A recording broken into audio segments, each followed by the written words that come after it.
Still nowhere near gone. Bright red. This is a different colour again.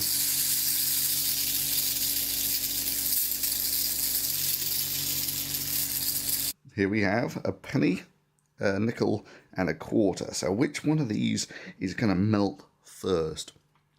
Now, before I do any of this, there is a sort of legal issue here of, is it illegal to melt coins? And it varies from country to country, and also what country you're doing it in. But most of the laws around melting currency are related to coins like this. That's the British 2p, which is worth about 2 cents, give or take, nowadays. And the interesting thing about that coin is it's worth about 3 cents as scrap metal, or 2 cents as the actual coin. So, if in principle, if you were to get hundreds of kilos of these things and melt them down for scrap, they'd be worth more than the actual money itself. So there are all sorts of rules to stop you from doing that. And even beyond that, there's the actual cost of manufacturing the coins. So the rules about destroying coins tend to be more strict than burning money. Well, almost all money, it's legal to burn it. It's a sort of free speech issue, and also because no one would be stupid enough to burn money. But also, there are people who also cross out "In God We Trust" off the money, and that's sort of taken as a free speech issue. So, if I was in America, it is actually technically illegal to melt money. But I'm not in America, and even if I were, it's more geared up to destroying the coins on a large scale, which this really isn't. So this is more just a point of interest of which one of these coins will melt first. Now, I've actually got a thermal camera here. So if I zoom out a little, you'll find that guy there is a thermal camera. So if I actually start the thermal camera, what you'll find is things look very different in the infrared than they do in the visible. So this is stainless steel. It looks fairly dull in the visible, but it's highly reflective in the infrared. Now, this is a general problem with thermal cameras, is they need to make an assumption. They basically count up all of the infrared photons that come off this thing, and it assumes that that is reflective of the temperature of the material, which is not always true. I mean, if it's just being a mirror, then it's reflecting the temperature of my hand, not the temperature of the metal. And it's a problem called emissivity. You basically got to assume things that they're called black bodies. If their temperature is reflective of the number of infrared photons you're getting off them, then they're black bodies. So this is a piece of glass. Now, if I take my fingers off it, you'll see that glass is actually a pretty decent black body. Even though it's clear, it's the number of photons you get off it, the infrared photons, is reflective of the temperature. So you get other things like paper, which are also pretty good. So if I get paper here, and just put my hand under there, you'll see very quickly where my hand is.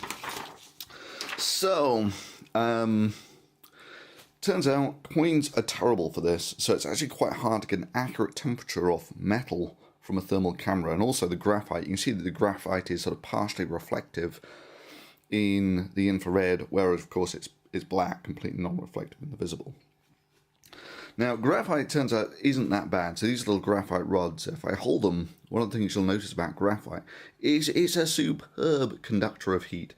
Right? You see the heat sort of shooting down there, whereas of course if I do this with a similar glass rod, you'll find that it does almost nothing. Right? So the graphite is a great conductor of heat.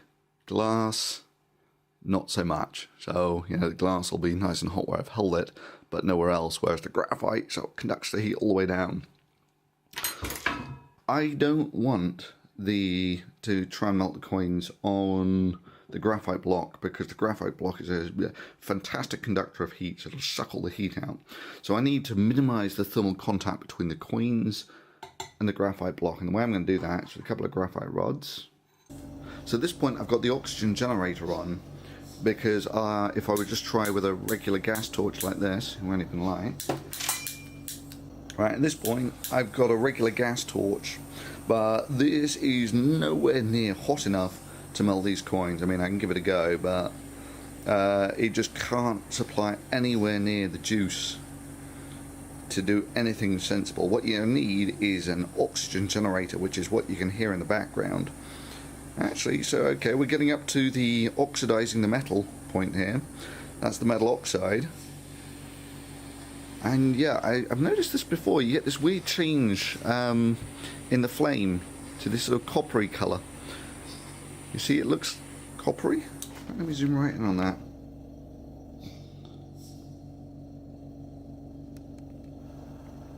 Yeah, something I've been actually quite interested in is why does it turn coppery when it's in the flame?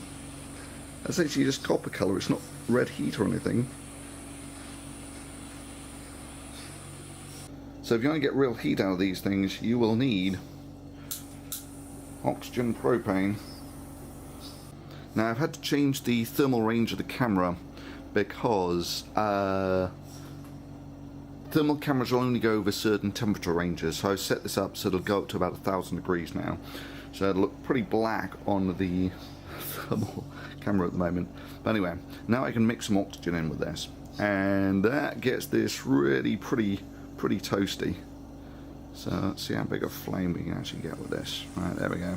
This you'll find will have a much different effect, and you know, what took, you know, quite a long time for the other guy, this will do in seconds. So I'm going to heat all of these coins up.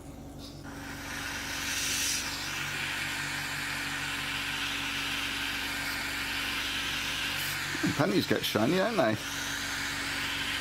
You see, they're almost all the same colour once you get them in the flame. I'm getting really hot now. I'm going to need some high-speed footage on that. And amazingly, the penny has melted already. Right? The penny's gone. You see?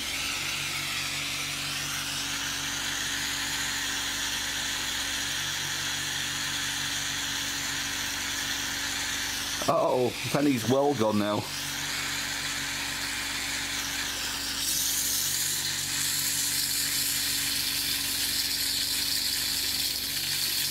Okay, these are red heat and they're still nowhere near gone.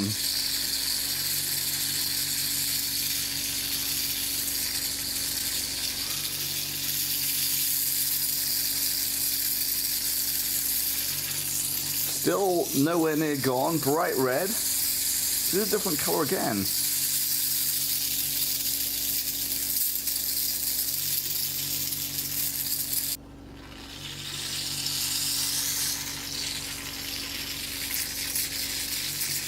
It's weird, that colour change, really is.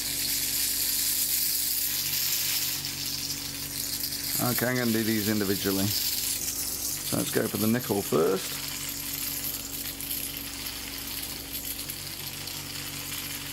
And there it is, that's the melt. Okay, there we go. That's the melt on the nickel. Well past red heat. Now let's do the quarter. There we go. So it's just about melted on the edge there. I'm going to show you something really weird about these coins. I'm going to do this one as well. Right, cool. Okay, so what do we look like afterwards? As you can see, the penny's had better days.